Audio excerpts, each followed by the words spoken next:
He led one of the largest armies in history into the bloodiest battle the world had ever seen, commanding 250,000 men at Stalingrad. Surrounded, starving, and freezing, Hitler gave him one final order: death before surrender. What Paulus did next broke the Nazi myth of invincibility. Friedrich Paulus wasn't a natural-born warrior. A meticulous staff officer and master of planning, he rose through the ranks not by bravado, but by precision. In 1942, Hitler entrusted him with his most ambitious gamble, the conquest of Stalingrad. Paulus commanded the German Sixth Army, over 250,000 strong, tasked with capturing the city that bore Stalin's name. At first, the offensive looked unstoppable.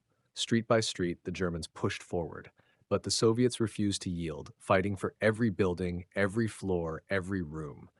As winter closed in, Paulus's army was exhausted, cut off, and surrounded.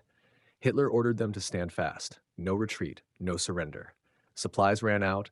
Soldiers froze in the snow, eating horsemeat to survive.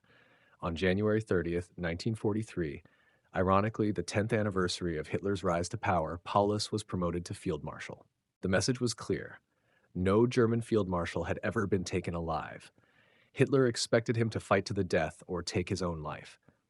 Instead, Paulus did the unthinkable. The next day, he surrendered. Captured by the Soviets, Paulus became a vocal critic of Hitler and joined the National Committee for a Free Germany, urging his fellow soldiers to lay down their arms. After the war, he lived in East Germany, quietly writing his memoirs until his death in 1957.